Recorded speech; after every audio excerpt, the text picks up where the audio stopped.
So ముందుగా నా పేరు విశ్వనాథ్ మాస్టర్స్. నేను బెంగుళూరులో ఉంటాను. 2012లో నేను మెడిటేషన్ స్టార్ట్ చేశాను. అండ్ ఎందుకు ఇందాకే హర్షిత చాలా అద్భుతంగా షేర్ చేసింది, ఎందుకు యువతకి మెడిటేషన్ అవసరం ఉంది అని. సో మేమంతా ఎందుకు ఇది చేస్తున్నాము, ఎందుకు ఈ ఈ యువతలోనే యంగ్ ఏజ్‌లోనే మెడిటేషన్ స్టార్ట్ చేస్తున్నాము. సో దానికి మెయిన్ ఇంటెన్షన్ ఏంటి, పర్పస్ ఏంటి. సో నా లైఫ్‌లో జరిగిన కొన్ని ఎక్స్‌పీరియన్సెస్ నేను షేర్ చేస్తాను. నేను 2012లో ఇంజినీరింగ్ చదువుతున్నాను. ఉండేది ఒకే జీవితం. ఈ ఒక్క జీవితంలోనే నేను అంతా అచీవ్ చేయాలి. నాకు డాన్స్ అంటే చాలా ఇష్టం. సో డాన్స్ క్లాస్‌కి వెళ్ళేవాడిని. క్రికెట్ అంటే చాలా ఇష్టం. క్రికెట్ కోచింగ్‌కి వెళ్తున్నాను. అలాగే ఇంజినీరింగ్ కూడా చేస్తున్నాను.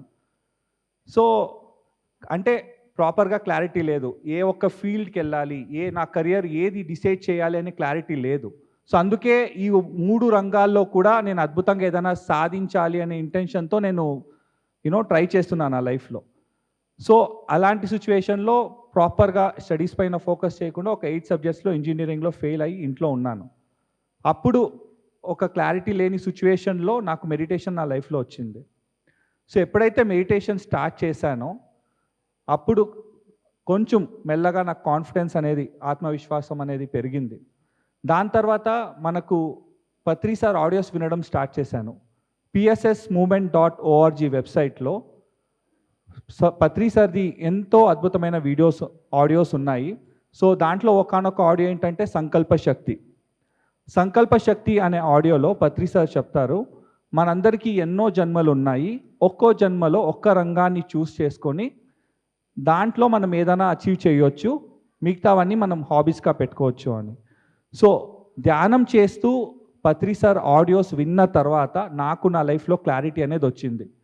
సో అప్పటి నుంచి నేను ఎప్పుడైనా నేను ఎగ్జామ్ ప్రిపేర్ అవ్వాలంటే, చదవాలంటే కూడా దానికి ముందు ఒక 20 మినిట్స్ మెడిటేషన్ చేసి నేను స్టార్ట్ చేసేవాడిని. అండ్ చాలాసార్లు నేను ఎగ్జామ్ ప్రిపేర్ అయ్యే ముందు మెడిటేషన్ చేసి ప్రిపేర్ అయ్యేటప్పుడు ఏదైతే క్వశ్చన్స్ నేను చదివానో అదే క్వశ్చన్స్ ఎగ్జామ్ పేపర్లో కూడా వచ్చేది. సో ఇలా మెడిటేషన్ చేసిన తర్వాత నా లైఫ్లో నాకు క్లారిటీ అనేది వచ్చింది. అట్ ద సేమ్ టైం అప్పటి నుంచి నేను ఎప్పుడు ఫెయిల్యూర్ అనేది ఎక్స్పీరియన్స్ చేయలేదు. సో ఒక 8 సబ్జెక్ట్స్ ఫెయిల్ అయిన యంగ్స్టర్ మెడిటేషన్ చేసి క్లారిటీ తెచ్చుకొని ఒక సక్సెస్ఫుల్ వేలో వెళ్ళడానికి meditation was the basic foundation. So ఇదొక్కటే కాకుండా నేను జనరల్గా ఇంజనీరింగ్ అనేది 4 ఇయర్స్ కోర్స్. సో నేను 6 ఇయర్స్ తీసుకున్నాను ఇంజనీరింగ్ కంప్లీట్ చేసేదానికి, ఈ క్లారిటీ లేకుండా. బట్ 6 ఇయర్స్ తీసుకున్నా, నేను ఎప్పుడైతే మెడిటేషన్ స్టార్ట్ చేశానో, శాకాహారిగా మారానో, ఈ ఒక జర్నీలో నేను 6 ఇయర్స్ తీసుకున్నా కూడా ఈరోజు లాస్ట్ డే అంటే నెక్స్ట్ డే నా చేతుల్లో జాబ్ ఉంది ఇంజనీరింగ్. సో అది మెడిటేషన్ చేసిన మిరాకల్. చాలామంది యంగ్స్టర్స్ 4 ఇయర్స్ ఇంజనీరింగ్ కంప్లీట్ చేసి ఏదో కోర్సులు చేసి ఇంకా స్ట్రగుల్ అవుతుంటారు. బట్ ఎప్పుడైతే మనం మెడిటేషన్ చేస్తూ, అంటే మెడిటేషన్ ఒక్కటైతే శాకాహారిగా మారడం ఇంకోటి. సో ఈ రెండు చేస్తున్నప్పుడు, ఒక సరైన మార్గంలో వెళ్తున్నప్పుడు ప్రకృతే మనకు సహకరిస్తుంది. సో ఎప్పుడైతే మనము ఇంత ఒక ఎక్స్పీరియన్స్ని పొందామో, నా లైఫ్లో ధ్యానం చేసిన వల్ల ఇంత ట్రాన్స్ఫర్మేషన్ అయింది, ఇంత చేంజ్ అనేది నాలో తీసుకొచ్చింది ధ్యానం అనేది. సో ఇది ప్రతి ఒక్క యంగ్స్టర్కి రీచ్ అవ్వాలి, ప్రతి ఒక్క యువత ధ్యానం చేయాలి అనే ఉద్దేశంతో అందరూ, నేను ఒక్కడనే కాదు, నాతో పాటు చాలామంది యంగ్స్టర్స్ ఉన్నారు పైమాలో. సో వాళ్ళందరూ కలిసి ఈ మెడిటేషన్ ఇంకా ఎక్కువ యంగ్స్టర్స్కి రీచ్ అవ్వాలి. ఇప్పుడు రీసెంట్గా మనం చూస్తున్నాము, ఎంతోమంది యంగ్స్టర్స్ ఎగ్జామ్లో ఫెయిల్ అయితే సూసైడ్ చేసుకుంటున్నారు. ఎంతోమంది డైరెక్షన్ లేకుండా, ఇంకా ఏం చేయాలని క్లారిటీ లేకుండా ఉన్నారు. సో ఎవరిస్తారు క్లారిటీ? మనకు కాలేజ్లో కానీ స్కూల్లో కానీ ఫెయిల్ అయితే ఆ ఫెయిల్యూర్ని ఎట్లా యాక్సెప్ట్ చేసుకోవాలి, ఎట్లా హ్యాండిల్ చేయాలి అలాంటి సిచ్యువేషన్స్లో అని ఏ ఒక్క స్కూల్లో కాలేజ్లో చెప్పట్లేదు, రైట్? బట్ ధ్యానం ద్వారానే సొల్యూషన్ ఉందని మనకు ఎప్పుడో పత్రి సార్ చెప్పారు. సో ఏ సిచ్యువేషన్ అన్నా ఉండని, ఏ ఛాలెంజ్ అన్నా ఉండని, దానికి సొల్యూషన్ ధ్యానం ద్వారా మన అంతరంగంలోనే ఉంది. సో ఈ ఒక మెసేజ్ అనేది ప్రతి ఒక్క యువతకి రీచ్ అవ్వాలి, ప్రతి ఒక్క యువత ధ్యానం చేయాలి. సో ఆ ఒక ముఖ్య ప్రాముఖ్యతనిస్తూ ఇంటెన్షన్ని పెట్టుకుని పైమా మొత్తం మెడిటేషన్ని అవేర్నెస్ క్రియేట్ చేస్తున్నాము. సో ఆ ఒక మూమెంట్ ద్వారానే ఈ అవేకనింగ్ యూత్ ఫెస్ట్ అనేది బెంగళూరులో చేశాము. జూలై 30th నుంచి ఆగస్ట్ 2nd వరకు. సో ఆల్మోస్ట్ ఒక 500 to 600 యంగ్స్టర్స్ వచ్చారు. వచ్చి చాలా అద్భుతంగా ధ్యానం గురించి, స్పిరిచువల్ సైన్స్ గురించి ఎన్నో అద్భుతమైన విషయాలు తెలుసుకొని వాళ్ళ లైఫ్లో వాళ్ళు ఇంప్లిమెంట్ చేసి ట్రాన్స్ఫర్మేషన్ని ఎక్స్పీరియన్స్ చేస్తున్నారు. సో ఇలా ఈ ఒక జర్నీలో చాలాసార్లు నా పర్సనల్ లైఫ్లో కూడా ఎన్నో ఛాలెంజెస్ వచ్చినా కూడా meditation was a basic foundation.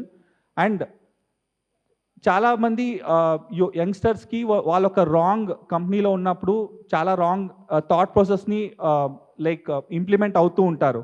But ఎప్పుడైతే పైమా కమ్యూనిటీకి వస్తారో వాళ్ళకి ఒక పాజిటివ్ అట్మాస్ఫియర్ కానీ పాజిటివ్ మైండ్ సెట్, ఎలాంటి సిచ్యువేషన్ ఉన్నా మేము ఫ్రెండ్స్గా మేము తోడున్నాము, మెడిటేషన్ రోజు కలిసి ధ్యానం చేద్దాము, స్వాధ్యాయం చేద్దాం, సజ్జన సాంగత్యం చేద్దాం అని చెప్తూ ఒక పైమా అనే కమ్యూనిటీని పత్రి సార్ మనందరికీ ఇచ్చారు. So a big round of applause for Patri sir for creating a youth platform called Pyramid Youth for Meditation and Ahimsa. So ఇక్కడ వచ్చే ప్రతి ఒక్క యంగ్స్టరు వాళ్ళు ఏ ఛాలెంజ్ ఫేస్ చేస్తున్నా they are able to overcome by practicing meditation and reading spiritual books and having spiritual experiences. So ఇలా చాలా అద్భుతంగా పైమా అనేది ముందుకు వెళ్తూ ఉంది. అండ్ అలాగే ఇంకా చాలా వర్క్షాప్స్ కానీ పైమా నుంచి ప్లాన్ చేస్తున్నాము. సో ఇంకా కంప్లీట్ పైమా టీమ్ని స్టేజ్ పైన రావాల్సిందిగా కోరుకుంటున్నాము. So I invite Kalyani, Charan, Ajay, Manideep, Rajinikanth, Kusuma. So ఇంకెవరైనా ఉంటే బ్యాక్ స్టేజ్ రండి. సో అందరూ ఈ ఈవెంట్ ఏదైతే చూసారో మొత్తం టీం ఇక్కడ తక్కువ మందే ఉన్నారు, బట్ ఇంకా ఎక్కువ మంది అట్లీస్ట్ ఒక 50 మెంబర్స్ యంగ్స్టర్స్ కలిసి వాలంటీరింగ్గా వర్క్ చేస్తూ ఈ ఒక ఈవెంట్ అవేక్నింగ్ యూత్ ఈవెంట్ అనేది చాలా సక్సెస్ఫుల్గా చేయడం జరిగింది. So a big round of applause for all these youngsters who have been instrumental and inspiration for other youngsters.